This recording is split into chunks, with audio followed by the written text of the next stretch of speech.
What's going on, everybody? It's your boy FRE $H Fresh at the Flyboy Way. That's TheFlyBoyWay.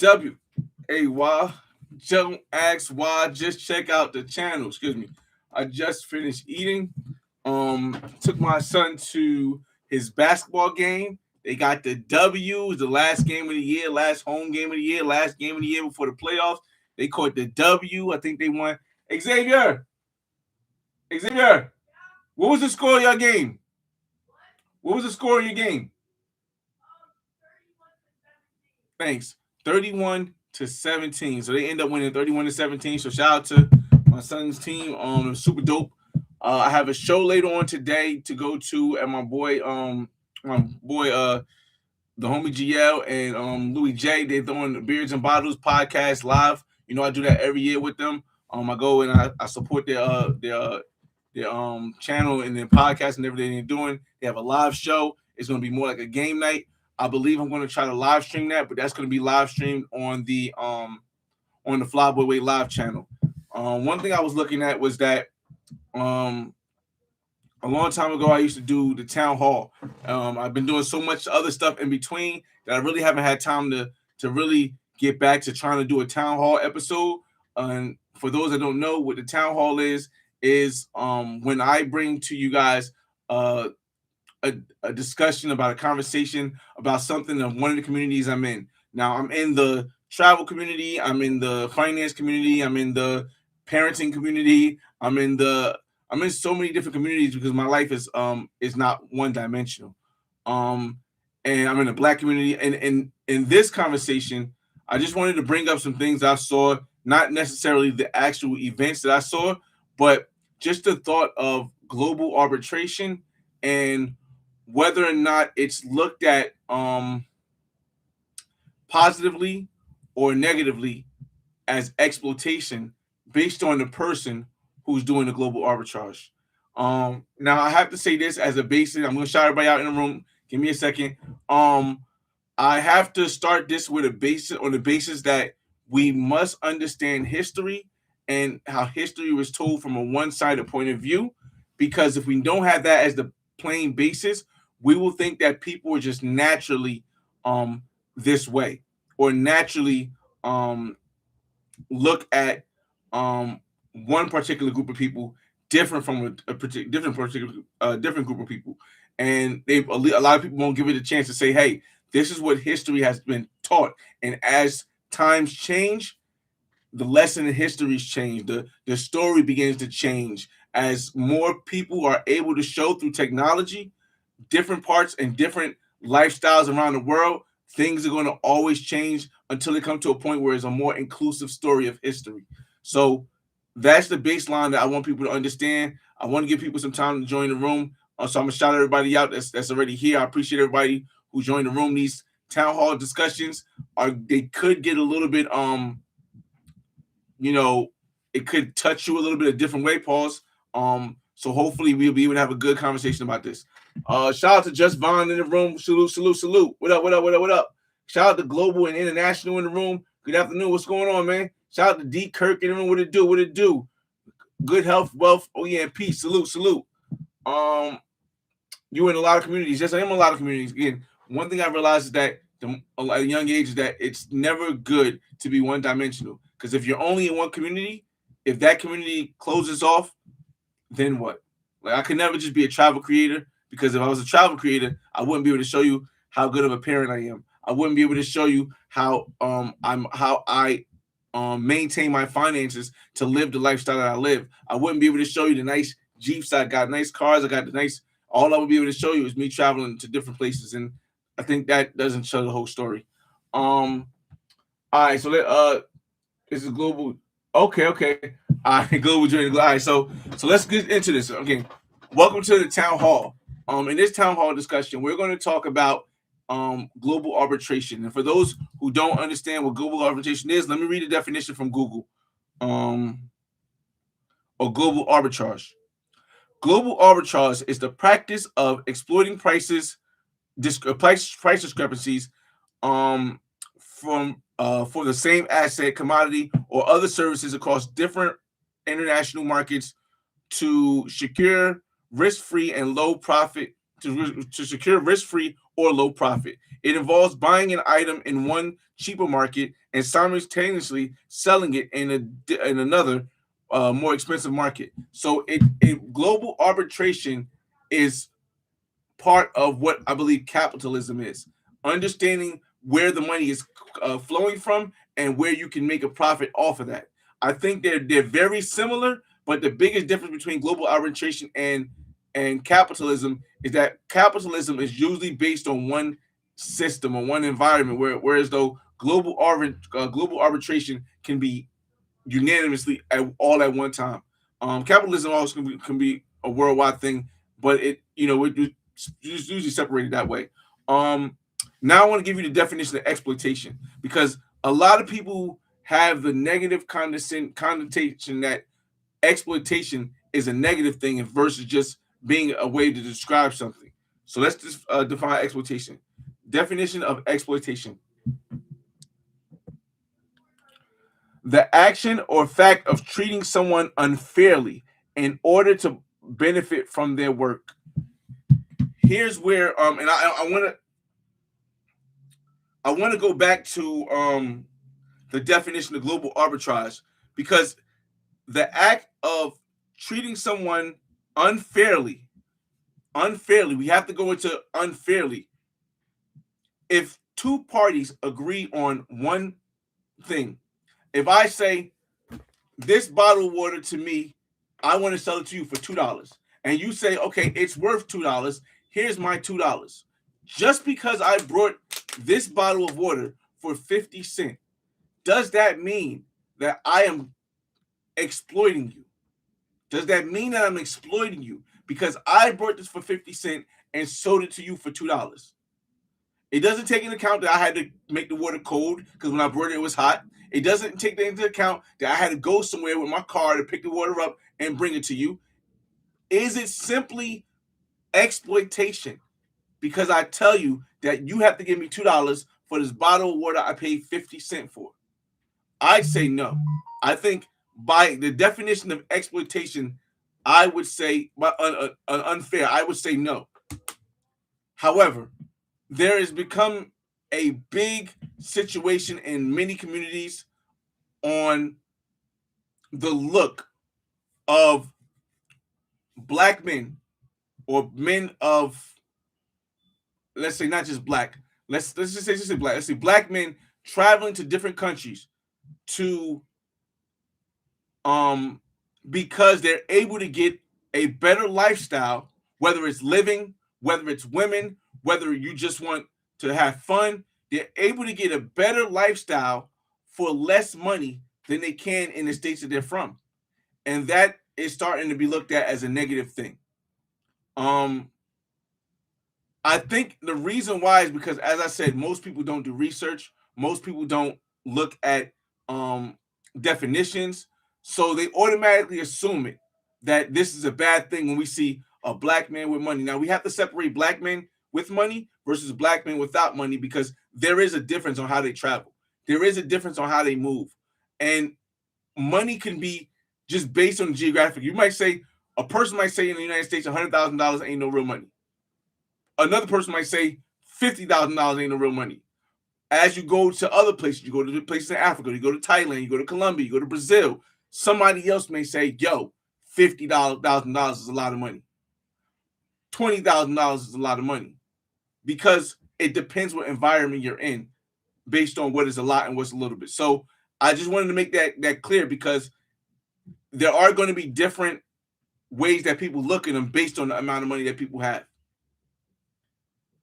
We're getting to a point now where technology is exposing a lot of stuff. There was just recently a situation in Ghana or in Africa, in Kenya and Ghana, where there was a Russian guy who went over there and used global arbitrage to get women and get them with the quickness and the rapidness to it. Now, for those that don't know, unfortunately, because of history, as we spoke about earlier, Africa is a place where the majority, I've only been to Ghana, but I can see it on TV. I can see it in the internet, on YouTube. I can see it even when a lot of people from different parts of that country come to the United States and the way they move. Africa is a place where the majority of continents have um a European, I don't want to just say white, but a European uh superhero complex, the Superman complex, where they believe that every single European person is the savior that's going to come, and they should be given the grace of privilege before anybody else, whether they have money or not. That's just the way history has trained multiple parts of Africa to be, and multiple parts of the world. That's Thailand included, that's Brazil included, that's Colombia included. That's just the way it's trained it to be. However, the further you get away from poverty, as you start getting places that start to build money, as far as Brazil starting to build money, as far as Colombia starting to build money, as far as the DR starting to build money, that power, or that presence of everyone in that country believing about the Superman, the European Superman history, starts to fade a little bit. So and then you add on to the fact that there are many black celebrities and black people with money from the United States who are now getting known around the world. And now they're starting to see, oh, wait, maybe this isn't a European or a white thing. Maybe this is a money thing, and money can be derived from the United States. So what they start to say is, okay, while the still white superhero savior complex is still bludgeoned for the majority around Africa and Thailand and Dominican and Brazilian and Colombia, there's also an upbringing of, oh wait, but then the black people from the United States are different, so we can push them up higher than maybe the black people in our own country, or the black people in Africa, or maybe even the black people in other parts of Europe, because we know that their money is going to be larger for the majority of what people believe. So while black Americans are still nowhere near the European or white superhero complex that a lot of, if not the majority of African nations, of Asian nations, Thailand, Vietnam, as Brazil, Colombia have, they see that black Americans are different. And one thing I realized is that now when that starts to happen, the governments are starting to have a clash. Governments are starting to have a clash and say, hey, we can't have this happening, because possibly if our black people, or our people of the most impoverished brand, who are at the bottom of our country, look at the black people from the United States and see how they're spending money over here, see how they're changing the narrative of history over here, see how they're moving the needle of what history has always taught you, to say, wait a minute, that's not right. Then the people from our country who we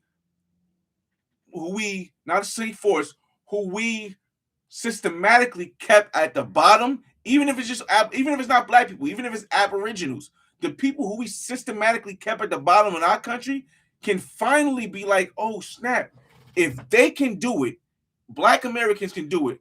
And they came from slavery, and they came from segregation, and they came from Jim Crow, and they came from all this stuff that we never even went through. It's only 2 clicks before we get up there too.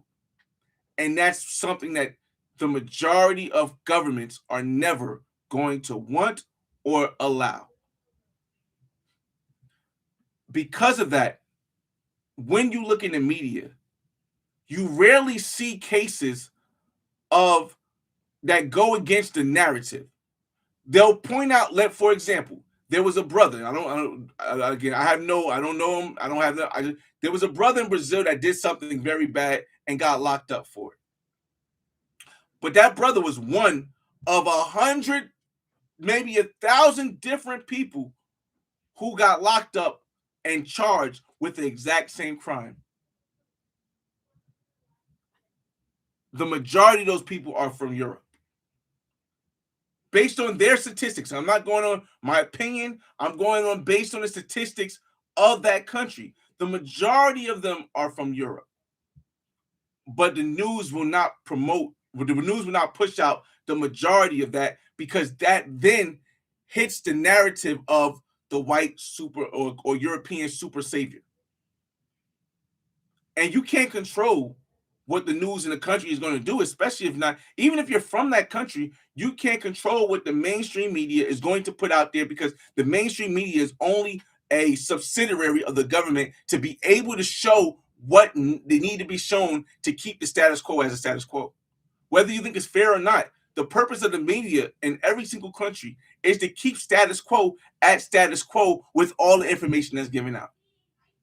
That's why even in the United States, while there are significantly more people that are not black Americans than are black, you will hear more stories about violence that happens in black communities because that allows the narrative to keep rolling. But internationally, technology is really putting the change on this. And when I say technology, I'm talking about the accessibility of people to just come on live and talk about it. But not just talk about it. Come on live and show you firsthand on video camera the difference in how things go. The story that happened in Ghana with the Russian guy and everything being easily exposed out to the public, and it start to really point out what's really happening with the European superiority complex that is happening in even one of the strongest nations, Ghana, because Ghana and South Africa are some of the strongest nations economically, strongest nations put together in Africa. So if this is happening in the strongest nations at that easy of a term, then can you imagine where it's happening everywhere else? But now that technology, because it was on YouTube, because now multiple people have a chance to talk about it, is out there, now it's starting to change the narrative. It's moving the needle. Now it's not, will it ever completely move the needle to evenly? I doubt it. I'm an optimist. I doubt it. I doubt that thousands of years of history of a behavioral training to believe that the European superhero is coming to save the day for people in Africa, for people in Thailand, for people in Brazil, for people in Colombia, for people in the Dominican Republic. I don't think that can ever be changed.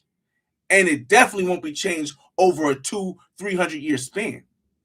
So in my lifetime, I can never see it happen. I cannot foresee it ever happening because it wouldn't logically make sense that you can destroy thousands of years of behavioral training for people to believe something in some way just with a couple brothers that actually have some money and able to do that. And at the point when black people in the United States statistically are the most wealthy black people in the world, and their wealth and our wealth is less than it was 60 years ago, can you imagine 60 years from now how less our wealth will be? And if we're the only people that are trying to go against this narrative by using our wealth to show a inclusive view of the world, then can you imagine when most people they lose their money and not able to do it? And that's even going against y'all. That's even going against the black people that are given money by the mainstream, by the government, by the mainstream media, whether it's celebrities, whether it's hip hop artists, whether it's sports stars, so that they can distract people enough to not care about the narrative being changed, or they can confuse people enough that they don't know which way is actually a more inclusive way to go, because the people confuse you so much with the money that's been dumped into their story. Now, it's not a good thing. It's not a bad thing. I'm just pointing out exactly what I believe the line is on what's happening. And let me give you a quick, I know that might be a little bit more complex for people to understand. So let me try to break it down a little bit. If you guys got any questions, feel free to answer it. I don't want to make this live too long because, again, I got to go get my shape up. I got the show tonight. And I got to take my son to my mother's to watch him. Let's say there's a rapper from New York. The rapper from New York is 50 years old. He dresses in hip hop clothes, cool. He still talks gang stuff. He still runs up on people. He threatens people to he doesn't change it. He still got the mentality he had when he was 16. Now the clothing, cool. I'm with the clothing too. The mentality, not so much. And then the industry and the media dumps money into that person so that person can be seen on the news, seen on the TV. He's seen in the area where people idolize him, where people from the community that he's in idolize him to say this is what it is. Then you got the other person who may have not been as famous or as known, but he created he or she created a lifestyle that showed you how to get your own money so that you wouldn't have to depend on a boss or have to depend on the government to give you money or have to depend on begging the community. But that guy did it in a way where it wasn't as glorified by the mainstream media, and thus it wasn't pushed out as much. Neither one of them is better than the other way. Let's start with that. Neither one of the ways is better. But this way that wasn't pushed out to the media is more effective, so you don't have to play a role or play a caricature to get the availability to move around. And once you don't have to play that caricature, you can then go around the world and show them what the majority of your community is. But again, that's not the part that's going to get pushed by media for multiple reasons, because that part fights against the narrative again of the European savior. And I don't say white. I say the European savior, because it was Europe, Britain, even Portugal, Italy, which built this narrative over time. Mostly Britain, mostly England built this narrative over time. Most of the government that built this narrative over the time. So they're never going to go against. So anything that goes against the status quo, while it may not be pushed down, it will never be pushed up. And there will be so much other stuff that is pushed up that the people in that own community can be confused to find out which one. And if you're confused, you don't do nothing. Most people who are confused, they either they flip a coin and pick away, or they just try to find something that'll get them past the next day. Some kind of dopamine that gets them to, oh, cool, yeah, let's go dance, let's do a TikTok, let's do this. Not saying it's a bad thing, just giving you guys a analysis of how things are. I don't think that anything I say can completely change the world. Anything I do, even though I've been on YouTube longer than the majority of people that you know, if not everybody. If you can go to the About Me section. I've been on YouTube since 2009, keeping the same thing but just building it more stronger. And I've been consistent. And I've had hits. I've had stuff. I've gotten knocked down. But I still stay consistent. And the reason that is because while I know it's not going to change the world, because it takes more than just me. It takes more than just one person. I feel as though everyone has a part they could play that can lead to at least one other person reevaluating life in a way that helps them out the most. I used to look at this thing they had called Pan-Africanism, right? And I was like, oh, that's kind of dope. I like how the concept of all the African nations coming together and building something up. But then when I started seeing Black people join Pan-Africanism, I got confused. Because to me, a person is defined by the culture they come from. Most Black people don't have African cultures. And there is really no African culture. There's different countries in Africa that have different cultures. But this is just for simplification purposes. There is no African culture because all of them are so different. So being as though Black people don't come from African culture, to try to put Black people into Pan-Africanism, to me, didn't make sense, because now you're trying to go into a culture that you have no idea about when you have a culture of your own. Black people have music. Black people have their own language, give or take. Black people have their own style of dress, their own type of food. Black people have their own culture in the United States through different things that they went through that no other group of people went through, whether it's slavery, whether it's Jim Crow, whether it's um uh redlining, whether it's mass incarceration. We all have our same culture. Now, there's nothing wrong with saying you're happy if you did the research and you and your family is back in in a part of Africa. But the biggest issue to me with Black people that was joining Pan Africanism was that how are you going to join a Pan Africanism when Africa doesn't even have it all together? Now you are stepping back into something that is not together when we are the most economically dominant Black people in the world.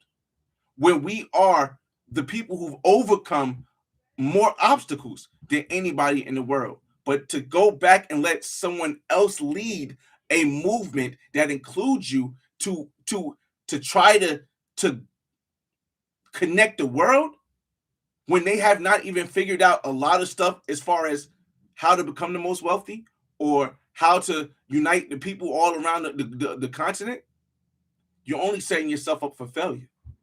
And then while you setting yourself up for failure, I started to think that also keeps the narrative at what it is, where it's going to have the European superhero that comes and saves the day. So for anyone contemplating joining any Black person from the States contemplating joining Pan-Africanism, I would simply ask you this: how can you follow behind someone that's not in front of you? Economically, group economics, group lead, like being able to change everything they've changed in history. Somebody that has not done, they still call people in Africa colored. And they still divided colored, Blacks, and whites in Africa. So we fought to have that changed here, past that, so now at least all the Black people can unite as Black people. Some people say African American. I mean, I don't agree with the terminology, but if that's what you feel comfortable for, you still see it, us all as the same people. How can you then go back to follow somebody forward that's behind you? So for me, I think technology is something that is opening the world up to a more inclusive world. And I'm all about the more inclusive. I think that's one of the things that I don't want a lot of us Black people to lose from.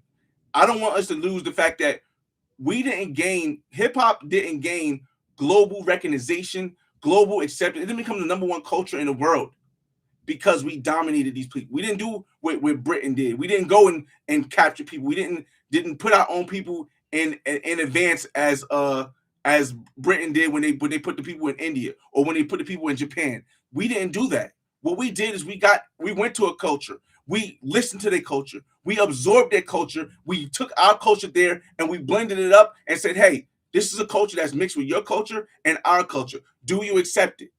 And people accepted it without any wars, without any marks of violence. We did that through integration.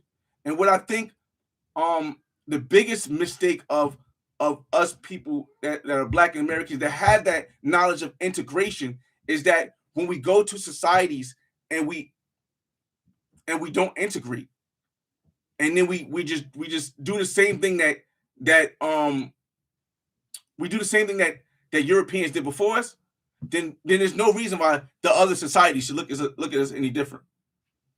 I plan on buying a property in Colombia, but I'm going to have a kid in Colombia so that my kid can acquire the property in Colombia. My son has a house here. My daughter in the United States, my son has a house in the United States. My daughter has a house in the United States. My daughter is Ghanaian. Her mother's from Ghana. So, and my son is Black and white. So I personally wouldn't go and buy a property in Colombia if I didn't plan on having a kid there, because that wouldn't be integrating. That would be the same thing to me that the Europeans did. And I don't want to be. I know that our way to integrate as Blacks has pushed us to the top. There are people in China who've never seen a Black American, but they know our culture. There's people in Russia who have never seen a Black American, but they still do our dances. They still listen to our music. There are people in Thailand who have the exact image of what black people do and have clubs specifically for black people that give black inference that's never been to the United States. That shows you how powerful our integrational method is. So that's why when I go buy a property in Colombia, I plan on having a kid, and then my son or my daughter, whoever I have a kid with, they'll have the culture of the Colombians, and I'll bring the cultures of blacks, and we'll integrate that to build something that is bigger than both. I think that is a better way to change the narrative of the European superhero that's happening around the world. And that's one way that it doesn't look like exploitation when you do global arbitrage, because you're not going over there the same way that Britain went over there, England went over there. You're not going the same way that Portugal came over here. You're not doing the same thing that the Italians when they came over here. You're doing something that already has been proven to work through hip hop and through black culture around the world. You're integrating with their culture, but you're bringing your own vibe to it. So both of your vibes are together and building a whole different vibe. So that's the way I think that. Now, again, I don't think we'll ever be able to change it completely, but that's the way I think that we can not change. We can fix, we can fix, not completely, but we can fix the narrative of when they see black wealthy men go overseas and do what other cultures do as exploitation. They can see it. They can then see it as it's not exploitation. It's something different. Now, again, will it ever change? Who knows? But I felt like having this conversation. I'll get to your comments, and then we'll probably end the live. I just wanted to get like a little 30-minute conversation because it was on my mind, thinking that just watching what's going on. Like, dang, a lot of times what they do is you have a black guy with money, you have a European or a white guy with money, and they don't compare them together. What they compare is they compare the white guy with money who goes over to countries and does this stuff to maybe the black guy without money. And then they pointed out, like, look how the black people are acting. But the black people that don't have money are not able to move the same way as the black people have money. So it can make it look like it's quote unquote exploitation. But even when the person that's European who doesn't have money does it, they won't call it exploitation. Unless it's already on the internet, kind of like what's going on with the thing in Russia, with the Russian guy from Ghana. Unless it's already exposed on the internet, they won't do it that way. But again, it's just my thoughts. I'm not saying I'm right. I'm not saying you're wrong. All I'm saying is that these are my thoughts as a person who's been to over 20 places around the world, over 20 countries around the world, a person who's been all throughout the United States, a person who's been financially free, a person who came from the urban area, who didn't have the money, who became a millionaire by the age of 35, who had all this other stuff. I'm trying to give you a background of who I am speaking on this topic when I speak on this topic. A person who has a daughter by a woman who's from Ghana, who has a son by a woman who's white American, who will hopefully have a kid by a person who's Colombian, a woman who's Colombian. So that's just my thoughts. I'm gonna get to your comments and we'll end this live. Because I do gotta go get my shape up and see how that goes. But I appreciate everybody for joining the live again. Shout out to Just Vaughn in the building, Global and International in the building, D Kirk, what up? Angel Garcia, what up? What it do? Let me see. Eric Briscoe, what's up? What up? Global International says, I know for sure I will be watching your videos from Colombia after your stream ends. I see you've been to Barranquilla. Hopefully you put Cali, Colombia, back on that list again. Yeah, I've been to Cali in Colombia. I've been to Cali. I've been to Bogota. I've been to Cartagena. I've been to Medellin, and I've been to Barranquilla. There are still like one or two other places I do want to go. I think I want to go back to Bogota to get more of a Bogota experience. I also want to go to Bucaramanga, but I'm not in a rush. I want to solidify my place in Barranquilla first. That's my objective. Shout out to 916 in the building. Peace, Flyboy of Medellin. Shout out to Jay Brass in the building. Stoneface, what up? He says facts. AB Bank says, here we go with this FBA talk. I don't really call myself anything, but I guess I can understand your point of that. But I guess Riley Joe says, LOL. Let me see. Global says, quote of the day: How can you go back to? How can you go back to go forward? Wait, hold on. Quote of the day: How can you go? How can you go back to go forward to follow somebody behind you? I think the quote was like, um, how can you go back to follow someone who's behind you? Like how can you go forward? I mean, how can you go forward by going back to follow somebody behind you? That means you're taking 2 steps back to try to go. It's just tough. It's tough, man. It's just a tough concept of it. That's just the only way I can simplify it. It's the only way I can simplify it to bring it to people, to help them to understand the little thing. Like if they're not where I'm at right now, if you're not where I'm at economically, if you're not where I'm at understanding the world right now, if you're not where I'm, because again, more Black Americans have traveled around the world than any other Black people as a group. So you're gonna say Black Americans as a whole have traveled outside of their country more than Nigerians, more than Ghanaians, more than South Africans, more than, well, except for the white South Africans, more than any other Black group in the world, more than some Thailand people. Black Americans have traveled more because we have had the knowledge and the wealth to do so. Let's see.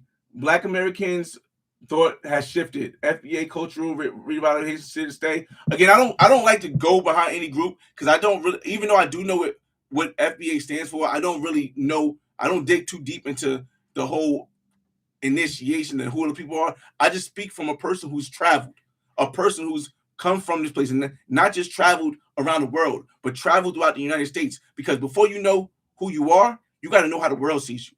You can't just be you can't have only been to New Jersey and then tell me who you are, because you don't know how they see you in New York. You don't know how they see you in LA. You don't know how they see you in Houston. You don't know how they see you in Florida. So you can't tell me who you are if you only been in New Jersey or you only been in your state. You can't tell me who you are if you only been in Florida, Miami, New Jersey, New York, and you've never been to Dominican Republic. You've never been to Colombia. You can't tell me who you are because you only know who you are on a Western Hemisphere basis. You can't tell me who you are if you ain't been to Dubai. You ain't been to you can't tell me who you are if you ain't been to England. If you ain't been to Iceland, you ain't been to these places that's outside of the Western Hemisphere. You can't tell me who you are because you don't know how the world sees you. Now, if you miss one or two places, maybe you miss Thailand, maybe you miss a part of India or something like that. Okay, maybe somebody might have a different look, but if you've left the Western Hemisphere, you could tell me who you are more than somebody who's never left anywhere. And that's why, because if you only have a small knowledge of this, how can you tell me about this? If you only have a small knowledge of this, how can you tell me about this? But once you have that knowledge of the world, now you can tell me where you fit. You can tell me where you're at. So that's why I don't get upset at anybody who has a disagreement until they show me, hey, where have you been? Tu hablas diferentes idiomas. Você fala português. Parlez-vous français? No, you don't have the cultural aptitude to have a conversation with me without me saying, you know what? You just ain't been enough places yet. And and a lot of people who have been enough places hasn't involved themselves with the culture enough to have a conversation. And if you have, how economically well are you? Are you a backpacker? There's nothing wrong with that, but are you a backpacker? Well, then you cannot have the same conversation with me as a person who hit millionaire status at 35 in the United States. You can't have that same conversation with me because we're looking at it at two different economic levels. This economic level and this economic level is not going to be the same thing as somebody who's financially free. So again, there are levels to understanding the world and understanding yourself. So I don't argue with nobody. I just say, hey, we got a difference of opinion.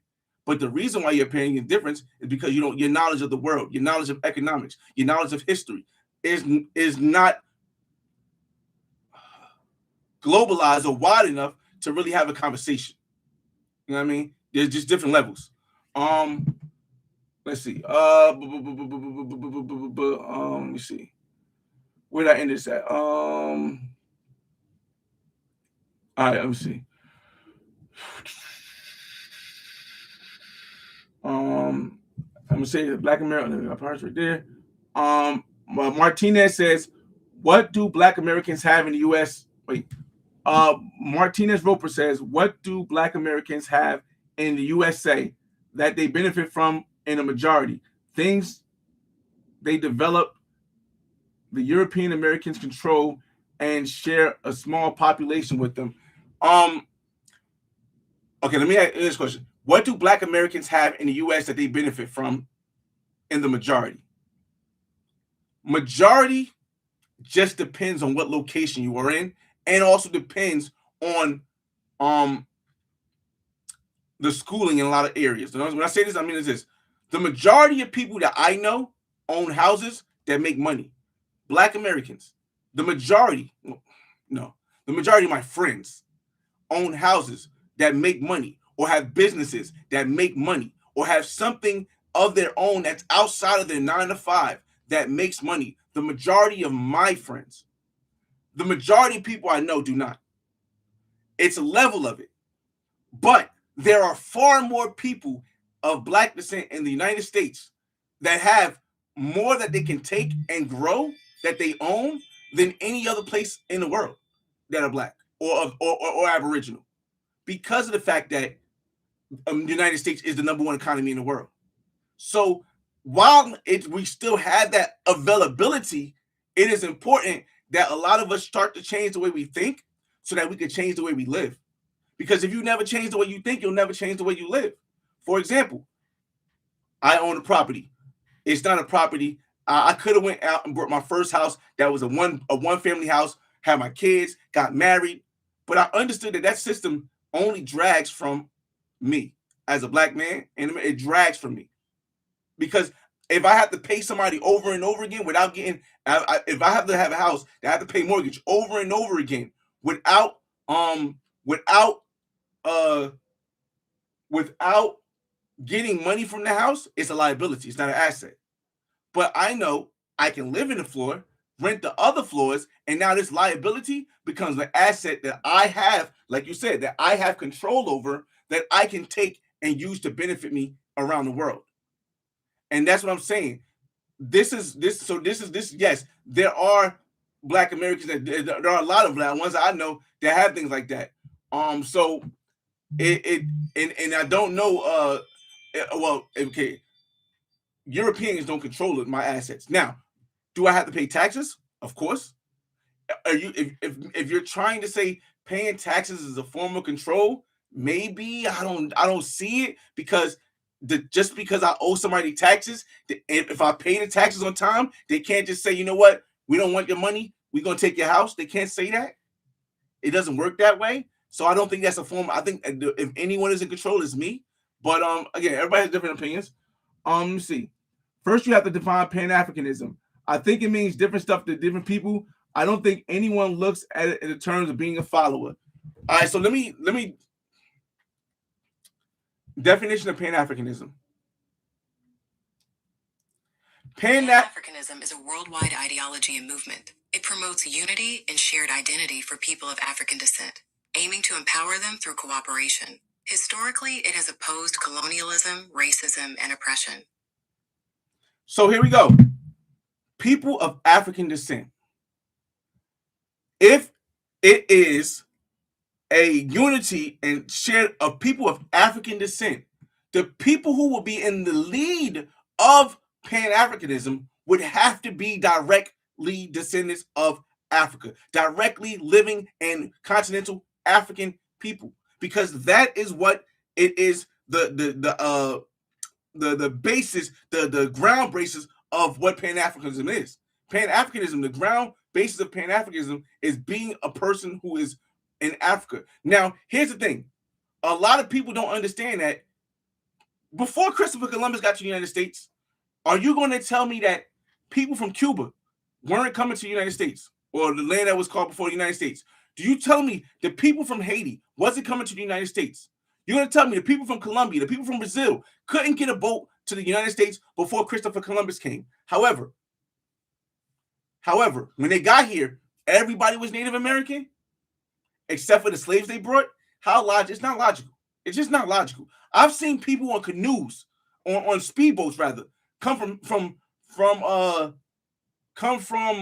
or paddle boats, come from like youth speedboats, come from Cuba and land in Florida. And you're gonna tell me you want me to believe that all of the only Black people that made it to or African people that made it to the United States came on the slave ships? It's unrealistic. It's unrealistic. What's more realistic is that they did what happened in Colombia to the United States. What's more realistically, is in Colombia, what they said was they came there to Colombia, they seen people was there, they said they were savages, and I have the video where the Aboriginal was telling me the story on YouTube, so you guys go check that.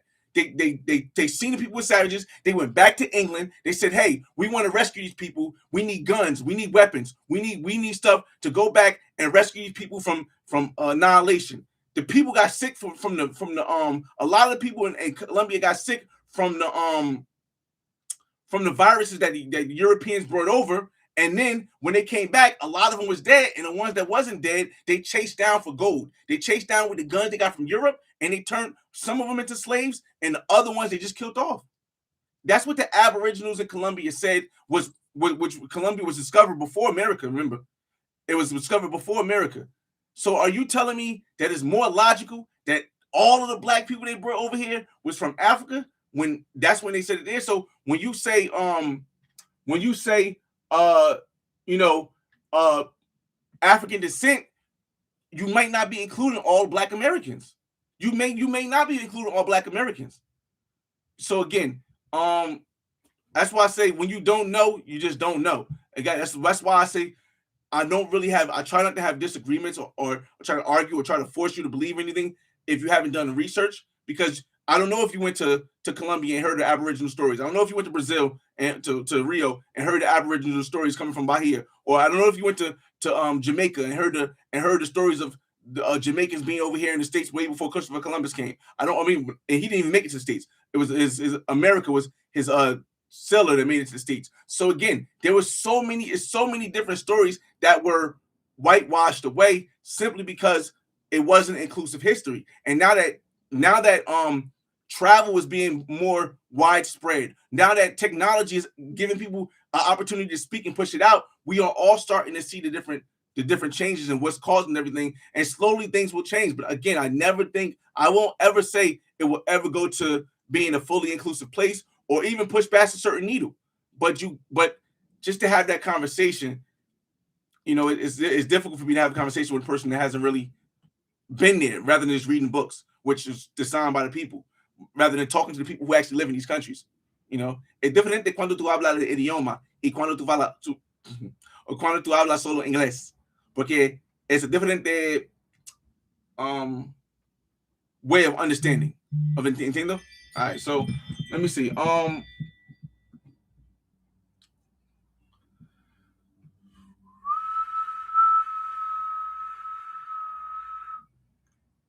Crazy part is that my homie from college and I talked about this. Kids, hold up, motherfucker. Shout out to YouTube University. That's good. He says crazy part is that my homie from college and I talked about this. Kids in other countries and build our sophomore year. Crazy, man. Listen, the more time passes, the more people are actually able to go on YouTube, go on Instagram, go on any social media form and see a different world. The more it's going to spark your brain up to think, what if? That Marvel got what if? That's what you do here is. It's a what if. You know what I mean? That's why I purposely focused the first 16 years, first 15 at least, on simply showing people and allowing other people from other countries to talk on my channel. Because now when I talk about this stuff, you can go back to the videos of the people of those countries telling you the same thing with more details. You can go back to Mexico when they told me, hey, they burned down the books because they didn't want the education from those books, and they tried to say the books was about the books that they burned and the Mayan books they burned was about sacrifice and all this stuff, when it really wasn't about that. The issue was that those Mayan books were very closely related to stuff that was happening in Africa. So possibly there were people who were African who actually got here before Christopher Columbus. Many, to the point where they had to destroy or whitewash all the stuff that happened in Mexico, that the whole Mayan thing, because it was so ingrained. Where, okay, well, these people over here and these people over here have the same knowledge. So either everything was one place at once and then it split apart, which is partially right but not real, or the people from here made it to here somehow and taught these people, and the culture just. So again, whatever you believe is what you believe, but there are different ways of thinking, and that sound more logical. Um, the narrative is international to have a negative view of it. That was the whole concept I was talking about, Jay Brass. As the whole concept I was talking about earlier. And again, I don't think it's going to 100% be changed, but it is changing a lot more than what it was in the past. It's changing a whole lot more, and the reason why is because of you, because of all y'all YouTube content creators, all y'all TikTokers, all y'all Reddit, all y'all Instagram, all y'all people that's posting when y'all go places or y'all posting your lifestyles. It's changing the narrative of what history is, and that's the greatest thing in the world. Because if even if I don't see it change that much to more inclusive in my lifetime, I know it. I was significantly part of a cause of the reason why it changed as well. Foundation of White American. Capaflow said this is deep. Pause. Agree. There are definitely levels. Thanks for taking us to church and class. Where do we pay our fees? Again, y'all know that I don't accept super chats or super thanks, and the reason why is because I don't want anybody to ever, even after I'm gone and my kids are living, my grandkids are living, I don't want anyone ever to think that money was anywhere influenced or why I was doing this. You know what I mean, I was smart or lucky enough to understand that if I build my own income, that and I still work, I'll still have a job. And I still have a job because I'm not one of the people to say you got to be your own boss. That's not me. I still have a job, but if I build my own income where I'm not dependent on somebody else as far as an employer, or not dependent on the government to provide me with a basic minimum lifestyle, then I'm more able to speak freely and more able to maneuver around than someone who has to get money from YouTube to continue to live their life. If all I had was my YouTube income, trust me, my channel would be completely different. If all I had was money I got off of Patreon, trust me, my channel would be completely different. If all I had was money I got from the advertisers, this conversation would never happen, because this conversation is not helping advertisers come to give me money, because again, conversations like this go against the status quo. It goes against that whole European Superman complex that history has. Again, y'all think it's y'all people see, here's what a lot of black people get wrong. Y'all think it's just a black thing. It's not. They set people up in India. England has history in their own books where they set their own officials in India and did the same thing. They set their own officials in Japan and did the same thing. They tried it in China. It worked for a little bit, then it stopped working. I don't know what exactly happened, but it stopped working in China. The same thing in Thailand. The same thing in Africa. All the different nations in Africa. They set who they want and to be, and they still do it to this day. So it's not like I'm speaking something that's just miraculously never happened, can't ever see it happen. Right? It's happening to this day. Is it a good or a bad thing? It's up to you to decide. I just think it's just reality.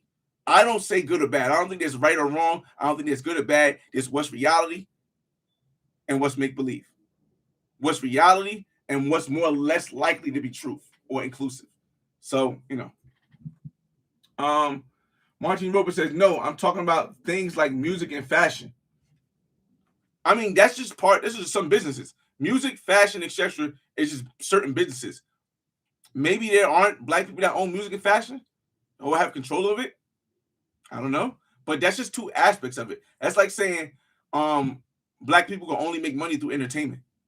I know that's been a narrative that has been on for the longest, that you have to be an entertainer to own a full entertainer to make money, but nah. If you want to catch somebody's eye, you have to be entertaining, but you don't have to be an entertainer. See, there's a difference between being an entertainer and being entertaining. My content is entertaining because my lifestyle is just interesting. But I'm not an entertainer, meaning I'm doing everything just to make you smile so I can get the money. That's the difference between an entertainer and someone who's entertaining. So, so again, music and fashion, that's just small things. Les says 2 or 3 family houses. Depends. I have two family houses. The only reason why I have 2 family houses is because I never wanted to deal with a bunch of tenants. I never wanted to deal with a bunch of different personalities. I felt as though maybe I can get 3 houses. The most I've had was 3. I had two family houses, and I had a condo in Miami at the same time. So I was dealing with 6 different personalities, and even that was okay because 2 of the personalities I grew up with, I know them. One's my daughter's mother, and the other one's my friend I've known for 20 years. So I could deal with that. But dealing with other personalities, you got to be able to adjust. And I don't want to keep having to adjust. So I knew I wasn't going to get more than 3 houses. I just so happened to get the condo in Miami. And that, that made it a little bit easier. Let me see. Hip hop is part of our culture, but artists create. Martin says hip hop is part of our culture, but the artists creating to get paid the least from it because Europeans own it. Okay, here's the thing about that. Hip hop, while Europeans do own the most of it and make the most money, what happens is that by them owning it, it allows our influence to grow. Let me break it down for you. Jay-Z, knock on wood. Jay-Z is owned by some, let's say hypothetically, he runs Rock Nation. Rock Nation is owned by Def Jam. Def Jam's are owned by white people. Jay-Z is making like 1/5 of what the people who own Def Jam are making. Cool. But Jay-Z's content is getting pushed out around the world. So now people are getting an inference into black culture of what people they never met. So now me, a person who doesn't rap, but a person who grew up in hip hop, I go over to Colombia and I come with my saggy pants, I come with my hoodie on, I come with my sneakers, my Jordans on from China. And now, already before even ever seeing American, these women want me because they seen Jay-Z and how Jay-Z moves. So it's a double hit. Yes, Jay-Z's making some income. It's not as much as they're making there, but our culture is being spread more than their culture because they want the money. So they're taking the money and we're getting the culture, the worldwide culture. Whereas if Jay-Z did it by himself, he wouldn't be able to get that worldwide culture right away. And when he was jazz, not Jay-Z, but when he was jazz, if he just went independent as jazz, didn't link up with Rockefeller, didn't link up with Def Jam, jazz would never be as big as Jay-Z. And our culture may not have reached out where now the average person who comes from that era can go over there and they're like, I can go to China and they be like, or I can go to Thailand and I go to 808 and they're like, yo, what's up? We wanna hang out with you. Because we seen Jay-Z. Because we seen 50 Cent. Now they didn't make that much money, but the influence is even more important than the money. The influence is even more important than money on a global scale. So, let's see. Blacks and Africans divided makes us weaker. I would never say blacks and Africans divided. I don't. Again, I still think Africa is just, it depends. Ghanaian, Nigerian, South African, Cote d'Ivoire, they're all different. So I don't like bunching them up to Africans because they're all different. It is all different. But it doesn't make us weaker if we have our understanding that, this is my mother, this is my brother, this is my sister, this is my father. This is our nuclear family. You are my cousin. So we're still a family, but you're my cousin. You're not in my nuclear family. So I'm not going to go and join your family for you to make decisions on my whole family because while we are all still family, there's a difference between a nuclear family and a family outside of your family. Maybe first cousin, borderline could be that. But if you're like my second cousin, you didn't go through all that my family went through to get to who was here. So by no means are we still cool? That doesn't separate us. We're still family. That doesn't separate us. But you cannot be in the lead of my family because you haven't gone through what my family's gone through. You haven't been able to achieve the level of success through what my family went through. And you went through less. So when it comes to us being a family, yes, we're a family. My brother. We went over to Ghana. Malcolm X is one of the reasons why Ghana was free, because Malcolm X and Kwame Nkrumah had talks. The civil rights leaders went over to South Africa and they talked to Nelson Mandela. They got him out of jail. The civil rights leaders in the United States is one of the main reasons why the United States helped get my goodness, I said his name. Get him out of jail in South Africa. Get him out of jail in South Africa.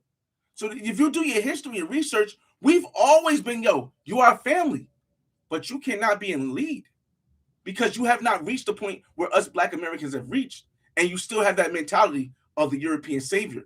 And the reason why we don't have that mentality as strong, we still do have some of it, but the reason why we don't have it as strong is because the United States is the #1 economy. So with money comes knowledge and power and the availability to know, wait a minute, let me look at this a different way.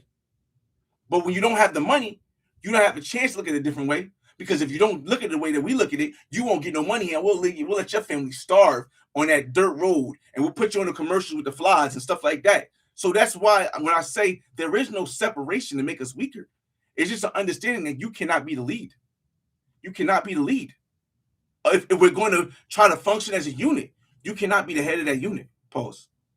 So again, I don't think it's a separation or division. I just think it's an understanding of who can possibly be the person and lead of this organization, if there is one. Yeah, there are a ton of us who have food, jobs, homes, nice cars. I mean, but see, that's not what I talk about when I say successful. See, I don't determine success by jobs, homes, cars. I determine success by wealth, by financial freedom, by financial security. I wouldn't be successful because I got 3 cars. I'm not successful because I got over like 100 pair of kicks from China. I'm not successful because I got a $400 watch, or I got $100,000 in my stocks. That's not why I'm successful. I'm successful because I'm financially free, because I have knowledge of the world, and I have the wealth that's passive income. Let's say I couldn't get tenants, I could sell one of my houses, take off $400,000 or $450,000, put $150 away from my daughter in a trust that'll build while she's getting older. Take the other money, never work again, still have this house, still make it income from it, and live anywhere in the world that I know I can live in the world off of $200,000 for the rest of my life. I'm 41 right now. That knowledge and that power is what I mean by having control, having dominance. Not me having a Rubicon, not me having a drop top 1970 deuce and a quarter, or a drop top 1989 Mustang, or me traveling around the world with some of the most attractive women you'll see. No, that's just stuff I do for fun. That's not the wealth. But again, a lot of us aren't taught this way. So it's going to be a different way of seeing things. It's going to be a different way of expectations of what wealth is. I don't know. Copper said, yeah, it's corny to me. Let me see. Led said, Abex said, don't say anything about following. If you don't pay property taxes, your water sewer bill with town. I explained that too. I already explained that already. I explained that. But it would, me not paying property taxes would mean that I'm not wealthy. I'm not educated. I'm not wealthy enough to understand that, hey, my tenants can pay me, and that can pay the property taxes, and I still make a profit off of that. It's controlling the asset. That has nothing to do. They can't control the asset because if the stuff is paid. So if it's not paid, could they control the asset? Yes, but I have the knowledge to know to pay it. So they can't control the asset. They can't just say, hey, we're not going to give you any water anymore. I just paid the water bill. How you not going to give it to me no more? Oh, I just paid the sewer bill. How you not going to give it to me no more? All you can do is control the money. All they can do is control whether or not I get a bill. But the knowledge that I have, knowing that, hey, that's not coming out of my pocket, not directly, that's coming out of my tenant's pocket. Okay, cool. So y'all take your little piece. It's the same thing as having a car. Do you really ever own your car? No, you got to pay registration. If you don't pay registration, you park on the street, what happened? They take your car. Does that mean I don't have control over my car? No, it doesn't mean I don't have control over my car. It just means there are consequences if you don't follow the system. But it doesn't mean you don't have control. You got to understand the definition of control of an asset. You know what I mean? Do you ever really own it? What is ownership? Who cares? Who cares? I can care less about ownership if I control the asset. I can care less about ownership as long as I control the asset. I own that, but I can't do nothing with it. I own stocks. I can sell it. I can't tell the stock people to do a stock split and make my stocks worth more or make it worth less. I can't tell them to do this with their company so that I can get more money. I can't tell them that. I own stocks, but I can't tell them none of that. But if I have control of an asset, maybe I want to rent out a room, make another $500. Maybe I want to rent out the attic, make another $1,100. So again, control. You know what I mean? Hold on a second, y'all. We're gonna end this live soon. We're over an hour. Get to y'all comments. Wow, what just happened? All right, cool. Not that much comments left. Cool. Global says, hopefully the content you put out today can have a part 2 to this. I would like to see a panel, a group of people who talk about the subject differently based on unbiased opinion. Again, to me, I don't like to. I used to do panels. I stopped doing panels per se, unless it's somebody that went on the same trip as me, because I don't know from whence everyone's background is, and I don't want to get to a point where I'm trying to have a debate with someone who has never got enough information to even have a debate. You know what I mean? So it's a little bit different. Like the other day, I was on shout out to the Homies Hub. I was on the Homies Hub channel, and we was having a debate about dating. And I have never been to Thailand, but I've dated a woman who came directly from Thailand and was only over here for 3 months. And I dated her for 2.5 years after that. So while I couldn't have a conversation about what it's like to live in Thailand, I could have a conversation with what it was like to date a Thailand woman, because I've dated one for 2.5 years. Not one that had lived here for 2.5 years, but one that had only been here for a couple months as an au pair and then was with me for 2.5 years. So I could have that conversation. But if it was about Thailand, I couldn't have a conversation with him about living in Thailand and dating in Thailand because I've never been there. And for him and for me to have that conversation, it would be like, damn, we had this whole conversation. I found out if you've never even lived there, then it's like I'm wasting my time. Because if I knew you had never been to these other countries to see, or I knew you didn't speak the language to really get, or go interview or go meet the people who are Aboriginals, then we just speaking from two different points of view. Yours from a lack of knowledge, mine's from a one with knowledge.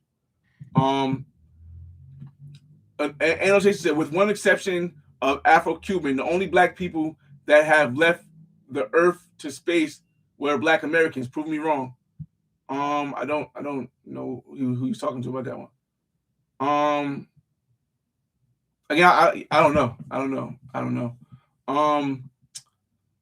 I have traveled to over 30 countries now, to some a lot, but to others is not enough. Depends on who you ask. Those levels again, to me, it's not about how many countries you travel to. It's all, and that's why I said this before. I think a lot of people get confused. No, I'm not gonna say her name. There's a woman who's traveled to over 140 countries. But when she travels to these countries, she's only walking through the countries. She's going to certain sites, and then she leaves, and then she marks the country on her calendar, and she does that 100-something times, but never really interacts with the people, never really gets into the culture, never really communicates with the people outside of the people that are tour guides. She doesn't go to the local parties. She doesn't go to the restaurants where the locals eat to taste the difference between the store-bought, the high-class restaurant and a local restaurant. So when you ask her about the cultures of the countries, she really can't describe too much about the culture, rather just the place. Oh, I went to this place. They got this tunnel. They got this typher. They got this tower. They got this. They got this. They got this. But you can't tell me about the people. That's why for me, the most confusing thing is people who say, yo, I've been to all these countries. And I know people who've been to 5 countries who have more of a cultural understanding of the world than the person who's been to 150. So, again, that's just a bad misconception that the number of countries really matters at all. You said whoop de doo. Let me see. But in fairness, a few of the countries I've stayed at, I was more interested in going back. Okay. Shout out to Afro Kaizen. Most of the folks in America that have European and African descent came European African descent came during America's discovery by Western Union. Only Aboriginals exist. That doesn't make any sense to me, Afro. Maybe you have that opinion, but it's unlikely that you're telling me before Christopher Columbus, before the Europeans were able to create a boat to travel all the way from Europe to the United States when they discovered it, nobody had crossed the river from Cuba. Nobody had crossed the river from Haiti. Nobody had crossed the river from Mexico, crossed the border from Mexico, crossed the border from Canada. You're telling me all the people that were here were Aboriginals? That's unrealistic. By any standards, by any education level, that's unrealistic. It's not realistic that you telling me that before they could build a boat to come from Europe and have the amount of food and the health to come from Europe all the way to the United States, that nobody from these other side countries that can swim over here about now. I've seen somebody swim from here to Puerto Rico. You're gonna tell me none of them came over here to the United States and everybody had only been, it's not realistic. Again, but this is just having the knowledge of the world. It's not realistic at all to believe that. And that's where the reason why people want to believe that, not saying you, but the reason why people want to believe that is because they need to fill that narrative of having that white or European superhero, because that's what history has taught us. But again, I never think it's going to change. I don't think it's ever going to change for the most part. I think it will change slightly, and it has changed slightly because of technology. But eventually they'll find a way to cut technology off or stop people from being able to get out and say stuff or show stuff. Eventually they'll stop it. But I think that it'll still hit past what it was before. It's not trying to beat up on everybody, but simply say Black people worldwide need to put respect and lineage of Black Americans. Same way Europeans. I'm not trying to beat up on everybody, but it's simply saying Black people worldwide need to put some respect on the lineage of Black Americans. Same way, you can't really ask anybody to put respect on anybody. Everybody's gonna have their own beliefs, but you could always show them the way things logically are or reality. You know what I mean? But I last couple questions. YouTube University says India was like 1945, 1947, over 100K people left. As Fly said, the England sent their own people over there and fixed the Indians to kick out their own people and ban some religions too. Again, if you want to know more about that, do history on the Sikh religion. I got a bunch of Sikh friends. I see every day at work. Do history on the Sikh religion. You'll be surprised. Mandela, thank you, Mandela. Again, y'all. Shout out to Bravo J for that help. Lima, what's going on? Riley says, I hate to see the commercials. I wonder who was responsible for that BS on the files. Vonnie says 100%. Bad comparison, but we get it. If it do look like Jordan doing splits in the back. All right, y'all. I appreciate y'all for joining me on this town hall. Again, I told you guys the town hall can really be emotional grabbing. I try to use facts and things, logical things I've learned. Doesn't mean that I'm 100% right. I'm just giving you my experience, and I allow you guys to comment so we can have a communicational thing about it, and maybe somebody listen to us, somebody believe you guys, somebody believe me, somebody do their own research. But that's just the point of these town halls. These town halls are to make people think in the different communities I'm in. And so I hope this one helped you think. I hope you now maybe go do some research, figure out what you're going to do, but most importantly, learn about financial literacy, become financially free, because as long as you're not financially free, you will always be a slave to the mainstream government media and ideas. It's your boy FRE, $H Fresh at the Flyboy Way. That's THEFLYBOYWAY. Don't ask why. Just check out the channel. And I'll see you on the next video. Peace.